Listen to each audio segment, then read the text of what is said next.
কাশীনাথ ঘটককে সতীমাতা স্মরণ করলেন। কাশীনাথ, তুমি একমাত্র পারো, তুমি একমাত্র পারো আমার নিমাইয়ের বিয়ে দিতে। কাশীনাথ বললেন, মা আবার তুমি ছেলের বিয়ে দেবে? দেখো না, ছেলে যদি ঘরে না থাকে এবার আমি ছাড়বো। ভোরবেলায় সতীমাতা স্নান করে, আর সেখানে অপূর্ব জ্যোতির্ময়ী এক কন্যা, নাম তার বিষ্ণুপ্রিয়া দেবী, ভগবতী সাক্ষাৎ ভগবৎ স্বরূপা অপূর্ব জ্যোতির্ময়ী কন্যা, তিনি গঙ্গা স্নানে আসলেন।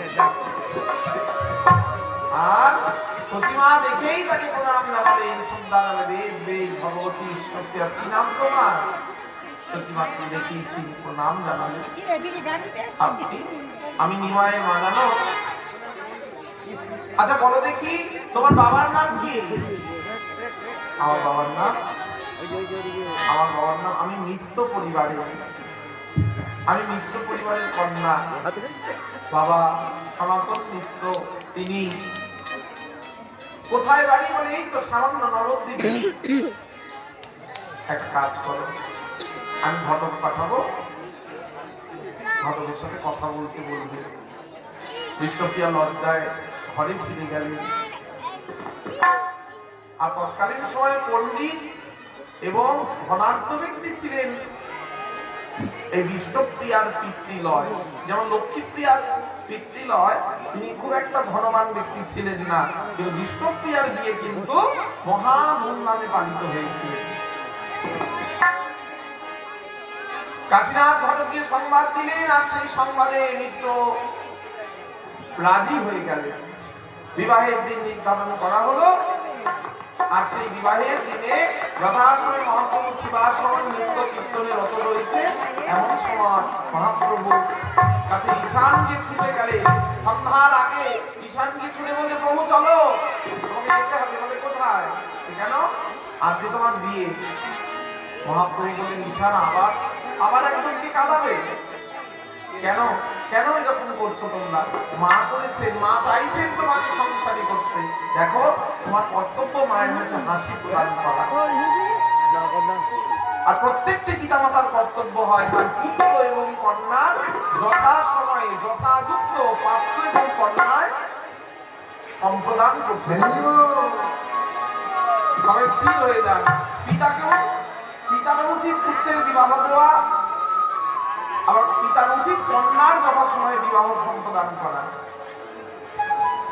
মহাপ্রভু ঘরে আসলেন, আর সবাই মিলে মহাপ্রভুকে সুন্দর করে সাজিয়ে দেওয়া হলো। আগে তো তাই নয়, আগে আসবে তত্ত্বগুলো। আর সকালবেলায় বিষ্ণুপ্রিয়ার বাপের বাড়ির থেকে কেউ উঠবেন না, হ্যাঁ কেউ উঠবেন না। বিষ্ণুপ্রিয়ার বাপের বাড়ি থেকে তত্ত্ব আসছে, সোজা ওদিক দিয়ে আসবে, কালকে দিনে গিয়ে এসেছিল। একটু উলুধ্বনি।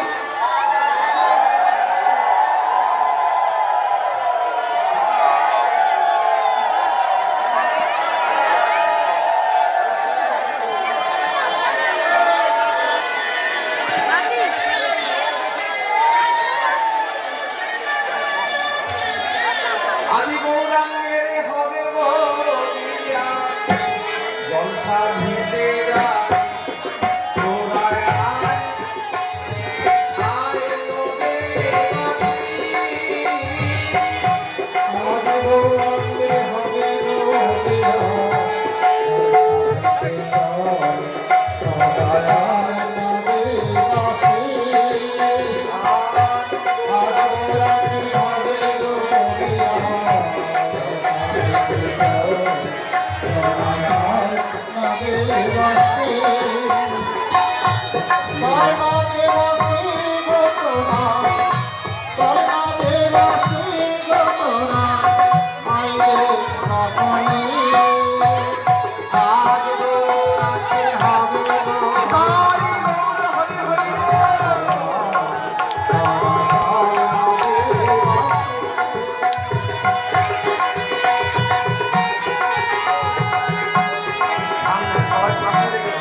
না